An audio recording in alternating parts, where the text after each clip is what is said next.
we've got a special guest today. We've got a wee bluebell, Lauren McGrath here with her mum, Nicola. And boy, she got a story to tell us, and she's a very lucky wee girl, to say the least. She got very poorly in January 2023, Nicola, is that right? Mm-hmm. She's just, I'm glad she's got a Muckama shirt on as well. So, you know. Of course. So we're here to sort of talk about how she's, how we're lucky to still have her, and sort of, Nicola, if you can kind of explain to us what happened. Yeah, sure. So early January 2023, Lauren was feeling tired, out of breath, going up the stairs, bruising easily. So we contacted our local GP and explained the situation. He said, "Oh, come on down." So Kieran took her down. After a number of blood tests, he phoned us immediately back that afternoon and said, "Lauren's blood levels are dangerously low. There's a bed waiting for her in Antrim Paediatrics. Can you get her there straight away, please?" So by the time we got her to Antrim, they took more blood tests and said that she needed a blood transfusion and a platelet transfusion. Her blood levels were too low, and we would need to go to the Royal. So that night, Lauren was admitted to the Royal Victoria Hospital in Belfast in haematology and oncology, and she received her first platelet and blood transfusions that night. She went to theatre on Monday for a bone marrow sample to see what was going on. It's your bone marrow that produces your platelets and your white and red blood cells. So they knew something was going on there somewhere. Yeah. So she went to theatre on the Monday, and then we had to wait a number I remember of that. weeks. I remember we obviously news filtering down through the club, and obviously Lauren being with us in that winter for winter training. right, I was coaching her through the winter, and then suddenly no Lauren. So we kind of knew something was going on, and we didn't we kind of knew, but didn't want to sort of and at that guess stage we didn't even know what was going on. We knew shortly after her trip to theatre for the bone marrow sample that the bone marrow wasn't functioning. There was something happening somewhere. And it was going to be a number of weeks until we got any type of results back. So between January and May, when we finally ended up in Bristol, Lauren was getting platelet transfusions every 10 days. Jeebus. And blood sort of every 18 to 21 days. So it was visits to the Royal twice a week. I bet you're getting fed up, Lauren, weren't you? Yeah. Like a pincushion. Right? Yeah. So no more school. That was her out of school. But that wasn't such a bad thing, was it? Yeah, that's true. Well, it was hard. It was her P7 year, so she missed all those big milestones like residentials and things like that. So after a number of long weeks, we were told that Lauren had a rare blood disorder, Right. and that her bone marrow wasn't functioning properly, and that the next step we had to take was a bone marrow transplant. Right, okay. So unfortunately, they don't do bone marrow transplants for children in Northern Ireland. Right, okay. Adults and anybody over 18, yes, here and down south, but not for children. So we had to pack up our lives and travel to Bristol. Oh, Bristol. So prior to hearing that we were going to Bristol, we obviously then needed to find a donor, a bone marrow donor. So Kieran and I, our daddy, were both tested, and neither of us were compatible. And Matthew, her brother, was tested, and we were so very fortunate that Matthew was the match. The man. The Your man. brother. Yeah. So the one you'd like to beat up on Yeah. was the boy that came to help out. He was the perfect match, and we were so fortunate because it's very, very rare for you to have a sibling donor. Well, you'd have a have thought sibling that match. was the most common thing, wouldn't you? Yeah, I guess, very rare. Shows what I know. Well, we didn't I know know. either. Yeah. Yeah. So we were very fortunate to know it was Matthew, and then we also had a backup donor, a second donor, Right, okay. in England. So if something had happened to Matthew prior to transplant, if he'd have taken sick or took COVID or something and was unable to do the transplant, we also had a backup donor as well. Brilliant. So we were so lucky. Yeah. So we left for Bristol on the 11th of May, packed up our lives, packed up our boxes, closed up the house, dog went to kennels. Yeah. Said our goodbyes, and we travelled to Bristol for the start of our transplant journey. So luckily there's a charity on hand to house you, and you lived in a house, and We did. We were very, very fortunate that the charity across the water basically it's put us up. We lived in shared accommodation very, very close to the hospital. As soon as we arrived there, that was made available to us. No questions asked. other families in very similar situations to us with children in Bristol Yeah. Children's Hospital, also staying there. Did you miss home? Did you, Lauren? Yeah, I really missed all my friends, but my friend Reese Henry, who goes to the cricket club with me, she made her mum and all of us Team Lauren hoodies to wear all through the way of the transplants. Right. Okay. So And then, so what? Listen, this is what I liked the most about this story, is that what did you watch while you were laying in your hospital bed? I watched whenever you started the cameras for The all the MV Play matches. cameras. You sat and watched it, and then Yeah. you drive. Now I heard this story. I want to know if it's true. Did you drive all the doctors and nurses mad about Yeah. showing them and kept showing them to make them watch it? Yeah.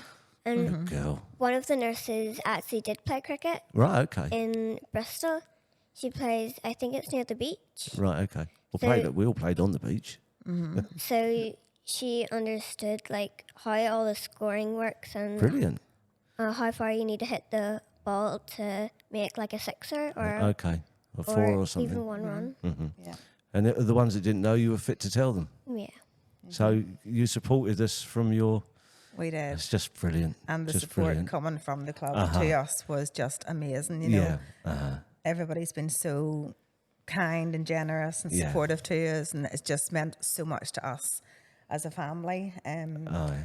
So yeah, we were admitted on the 12th of May, and then the transplant happened on the 19th of May. Right. Okay. And prior to the transplant, Lauren had to have a week of chemo, Right. which was tough on her and tough on us as a family Yeah, as no, I well, can imagine. watching her go through that. Uh-huh. And then it was onwards and upwards from there, wasn't Yeah. it? We just did so amazingly well. So delighted, so strong, so But the nurse is nice. resilient. I bet they were. It was silly me saying that, really. Is there a picture of the nurses there, Jonesy? Is there? We can look at. I think you sent a couple of pictures I in to did, us, didn't yeah. you? So, They just become your second family in the hospital, and it's a very safe. oh, that's you Yep. at Clevedon Beach, I understand, which is near Bristol. But you know, there's you and your mum. Look, is that? Did you've got that on? Because obviously your hair all Yeah. fell out, did it? And there you again, you know, nice. Well, there's the nurse there. Look. And that was just whenever we were getting ready to leave. So it was. There's one I particularly like. That one, the rock star one, when you've got the private airplane. Yeah. I want to know what's going on here, really. And then you're getting off. Was there a load of photographers at the bottom taking your picture? No, it was her. Just there. I wasn't at the bottom taking your picture. I know that famous Yeah. person coming into Belfast International. You have to fly private when you're going for a Oh, transplant. yeah, No commercial planes. No, I Yeah. know. There's Yeah. nothing's too good for our Lauren. Yeah, so whenever you're on board, that's actually a nurse behind Lauren. So All right, she okay. takes all her obs whenever she's on board. Halfway through the flight, checks everything's okay, and then they actually come into the hospital with you. And But they admit do you know what amazes me is the fact that they don't do bone marrow transplants here for Yeah, children. I mean, I suppose there's, you know, I don't know. I'm sure a perfectly decent explanation for it. Yeah, well, But it just seems a bit strange. the you know. specialists are all over there, and you know it's amazing. Whenever you're in the environment, you realise how many people actually do travel back and forwards all the Right, time. And okay. you know, even to get Ormond Street to Manchester to Newcastle, there's people flying back and forwards all the time. What, on this wee airplane? A lot of the time? Yeah, it's incredible. So it is, and it's not just children; it's adults as well. Yeah, But Bristol for bone marrow transplants for children is one of the specialists. You So, know, it's sort of just to sort of figure out how. So you got the transplant in May, is that right? Yeah. And then when did you get to come home? So we were discharged from hospital. So the transplant was the 19th of May. Yeah. We got discharged from hospital on the 14th of June, and then we stayed in the care of Bristol Hospital until the 4th of August. Yeah. And then Right, we flew okay. home on the 4th of August. And that they was just looking after you just to check everything Yeah. was okay. Yeah. I know that you came when you got home. One of the first places you came was down the cricket Yeah. club. Yeah. And I could see you, but we couldn't go near you because we Yeah. had to be careful that you didn't catch a bug or something. But you were in the, obviously, first thing you did, I saw you do, was in the back there with your dad Yeah. hitting cricket balls all over the place, which was just wonderful to see, and everyone was just loved the fact that you were back. And we had those signs up on so you Yeah. could see Yeah. them, Lauren number one in your picture. So when you were in your hospital bed, you could see them from the Yeah. camera. So you weren't, even though you weren't there, we were all very close to you still. No, we You were. know. messaging back and forwards Yeah. and getting updates from everybody as to Yeah. how the training was going and playing with a hard ball and missed all that. But Yeah. So there you go. So cricket back for Christmas then, hopefully. Yeah. Pads and gloves. yeah, full kit will be ready for Yeah. Oh, brilliant. ready for next year. So Well, we are. this is the thing. We pushed. You probably know this, but when our new kit, which you're wearing now, was coming out, we knew that you were going into hospital. Sports Hub rushed your Yep, that's kit right. up so you Yeah. could have it to wear in hospital and take with you and stuff. So, Yeah. which made us all happy, and we're just happy to have you back and happy to have you here because there's talk of. You probably heard there's professional ladies cricketers coming Yeah. over to the NCU now, but I'm sure we won't need one when you get older because you're going to be the one. So everyone watching and listening, Lauren is a gun, bat and bowler and takes the boys to pieces when she plays cricket with them in our under-11 team. But she's going to be our a Bluebell star of the future without a doubt. Looking forward to it. Yeah. Yeah. Well, we're looking forward to this. Now, we're probably going to start a bit of winter training, so hopefully she's going to be well enough to Yeah. Hopefully, fingers crossed. to come along. Because I know you still got to be a bit distant. You're not. Yeah. You're doing homeschooling still, aren't you? And Yeah, looks so like it's we're- going to be January, is it? Hopefully, we're Yeah, hoping hopefully. January. She's still on immunosuppressants at the minute. We're trying to wean her off those. Right. So we are, but just keep an eye on everything as well. So we're still attending the hospital twice a week. Yeah. Right. Okay. Just to get bloods taken and make sure everything's okay and they're happy enough with everything, but everything's heading in the right direction. So fingers crossed. So what's your brother doing now? Is he sort of saying to you, you've got to do things for him all the time now because he's got his broken. I thought I would be flat out doing that. Well, he's kind of acting like more of a forget-of big brother. Like he forgot he did this for me, and, Yeah. and he's just like, here's your homework. Like he's not actually like saying anything to me, and he's not Right. expecting anything from me. Because I think it's just the whole thing's painful, isn't it, from start to finish for him, Yeah. wasn't it? Yeah. Just He it was like proper in the theatre, 2 surgeons working at him, lower back, and took 100 syringes of bone marrow from him Both sides. on It's both like, sides of his what- lower back. didn't I say it's like a 2 liter bottle of milk? It was later. I think that Nicola, you took- showed Later. me a picture of Yeah. the side, which A is liter. just it's like a big bag of this It stuff. just looks like Yeah. blood. And I for some reason, I didn't think it would look like blood. No. I don't Yeah. know why, or I You don't know don't what it know. would look like. Yeah. But No. so I was like, is that it? You know, yeah, but- it just looks like a bag of and blood. how long did that process take for him to? I don't. Well, he was in theatre for just around about an hour, Right, And okay. then once the transplant was done, then the bone marrow was taken and And Yeah. treated, Right. Okay. and then it come up to Lauren into the room, and then they let Matthew actually start the it's- transplant. Yeah. So I Yeah. remember you Hit the telling button. me hit the button. He So- hit the button, started all off. And then how long did it take for it to Only about it was just over an hour, wasn't it? yeah, fired I it think- into you? Did they? Yeah.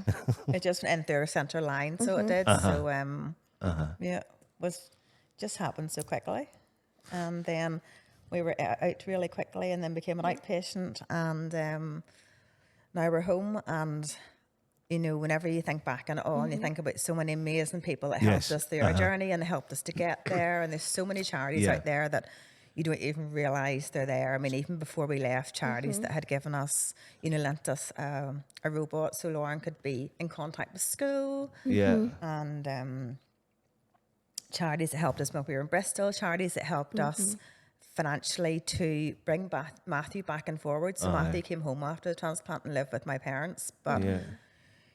and we brought him back and forwards when we could. So that all mounted up. So there's Yeah. charities out there who financially help you bring siblings back and forwards. So much help is available out there, and so much support. And I suppose now as a family that we're in that position that we're home and Lauren's safe and she's doing so well that we want to now So I was going to give bring on back. to that. So you've now set up Lauren's Lifelines. Yeah. Yeah. And you're going to try and raise some money throughout the next year or so just to give back Just a to bit. give back. Yeah. Which, and it's a great idea. And the club, the Muckamore Cricket Club, are going to get involved in this. And every time we do a fundraiser, we're going to contribute a bit of that fundraiser into Lauren's Lifelines. So we're looking forward to helping you raise as much money as you can to give back to these these wonderful charities that helped you. And that'll be amazing. And we're really looking Yeah. forward to participating and Oh, getting on yeah. board with Yeah. everything. Now, the first thing Yeah. is the obviously we're doing this raffle, the Christmas draw. Yeah. So we want as many people to buy tickets. We at the end of this podcast, we're going to put a link at the bottom for you to just click on it and just buy some raffle tickets. Most of my grand's friends actually have bought tickets already. Good. Like they bought like about 2 or 3 Yeah, each, Yeah. and they've just been giving mummy the money, and then mummy's giving them the raffle Yeah, ticket. that's great. So it's the top prize for the raffle is £2,000. So it just and I think right, get this right, Jonesy. Do you remember what it is? Second prize is 500. Second prize is 1,000, I think. Oh, And then 1,000. it goes 500, 250, 100. Right, okay. So they're good prizes. Good It's prizes. a £5 Yeah. ticket. And I think at the moment, if you buy 4, I know Gilla got this wrong last year, buy 4, you get 1 free. Buy 4, get 1 free. Buy 10, get 5 free. There you go. So get buying them, for Christ's sake. And then let's help Lauren Yeah. help the ones that helped her. So she's still with us and she can be our ladies' professional cricketer in about, how old are you? 11. Yeah. Well, in about 10 years' time, Yeah. she'll be smacking it out of the park for Be about to go, Ireland yeah. and all the rest of it, and Muckamore, and and we're just so grateful and lucky to have her. And even though she's a pain sometimes, We're just very fortunate. it's just brilliant. Yeah, it's just Fortunate to be here. Yeah. Fortunate for the support we've been given. Fortunate to have the club as it's just somewhere to go to, Lauren, because of her immune system. She can't go a lot of places, No. can't do a lot of things, can't be around a lot of people, but having Yeah. the freedom to go to the club, Yeah. whack a ball, Yeah. have a bit of air, a bit of freedom to run around. Yeah, It's meant so much to us, and everybody's just been so amazing down there, and have just become like a second family to us. Yeah. And we wouldn't have it support any has other been way. incredible. It's just I just remember said earlier when you get the day you came back and you were at the club. Was it the? It was a the end of season? end of season Yeah. cricket Yeah. sixes or something like that. Yeah, wasn't it? around about the end of the season. Yeah. So everyone was saying, "Have you seen who's in the tennis courts whacking a cricket ball?" And I was like, "Oh my god!" So I went round there. You were whacking, giving your dad, hitting your dad all over the place. He was bowling. It was great to see it. Listen, thanks so much for coming in and thank telling you. us your story. I'm liking your hair, Lauren. To be honest with you, it looks great. I suppose you're gonna wait for it to grow back to its full Yeah. length and stuff. Yeah. So, but it's just wonderful to have you. And thanks, Nicola, for coming in. I know it was tough for you. No, you're and you were okay. worried about it, but know. you did fine. You were great. Didn't break down yet. Yeah. Yeah. Yeah, Yeah. probably will in the car. Wouldn't Yeah. you? Oh, hey. Yeah. What do you tell your mum when she starts crying? Not to be silly, And no, I just leave her. do you? Yeah, I best just let me cry. isn't Yeah, it? I just don't do anything. I just leave her. Right, brilliant. Well, listen, thanks very much again. And Thank it's you so wonderful to much. have you. And I'm hoping people will just buy some tickets and let's help Lauren raise some money for Lauren's Lifelines and be done with it. And I say, link at the bottom and just click on it when you finish watching the podcast and buy. We know who you are. Buy them. Yeah. All right. Okay. Thanks, Jonesy. Thanks very much. Thank you. Cheers, guys.